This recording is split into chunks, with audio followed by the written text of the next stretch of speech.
may talon siya, may bilis siya. So kailangan improve niya lang yung yung shooting mo, Poy.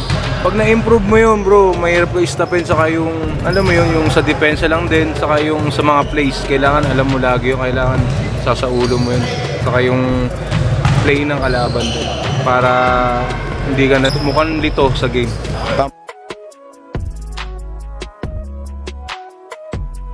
Anong yung kailangan mo i-improve? Shooting ko yan. Alam mo pala eh. Bakit di mo ginagawa? Huwag mo nabuhat. Ha? Puro workout. Kaya nga, malakas na katawan mo. Alam mo, Bakit nagbubuhat ka pa? Alam mo, may malakas na nga yung katawan mo eh. Ito, nagtataka ako sa'yo ah. Yung JJ Helderbrand, saka yung KG Caneleta, yung edad nila, times 2 ng edad mo. Do you agree? Tama, hindi? Pero, mas marami silang time mag-shooting kaysa sa'yo. Naniniwala ka doon, di ba?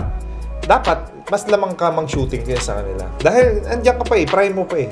And kung gusto mo ma-develop yung shooting skills mo, ano pa sa palagay mo si Stephen Curry? Ano pa sa palagay mo kay Stephen Curry? Naging shooter siya dahil nakatunga nga lang siya?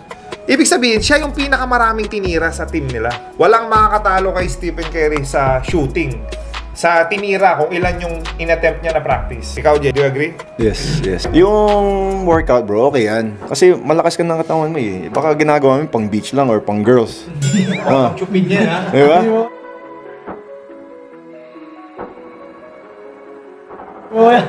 Pero kasi, alam mo, Poy, pag na-improve mo yung shooting mo, sobrang mahirapan yung bantay mo. Kasi ang bilis mo eh. Magaling ka mag-dribble. Mabilis yung first step mo. Pero anong ginagawa nila kasi alam nila wala. Diba sinasagan ka? Eh paano kung may shooting ka? Diba?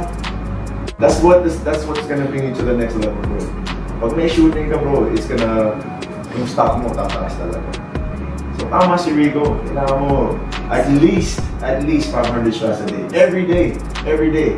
Needs yun, ha? That's if you wanna really improve your shot. Ito bang pinaka-basic. Bakit tumaas talon mo? Talon pa ng talon, di ba? Oo, hindi ko gusto mo magka-shoot.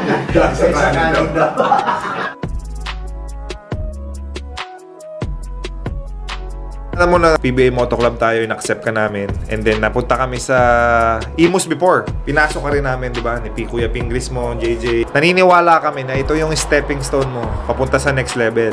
And sobrang fortunate tayo dahil si Coach Boyet ang naging head coach natin dahil high caliber coach talaga. There's no doubt. Do you agree? Agree, 100%. Di ba? Yung sistema and everything. Kung ano yung na-experience natin ng PBA days natin. Yes, kung PBA talaga style ni Coach Boyet. Kaya, i-seize mo yung moment. Lahat ng sasabihin ni Coach Boyet, ipasok mo sa utak mo hanggang sa puso mo. Anong mapapayo mo kay Poy? Well, syempre si Points, ano ba, professional na ba o amateur? Para sa akin kasi parang amateur pa lang eh.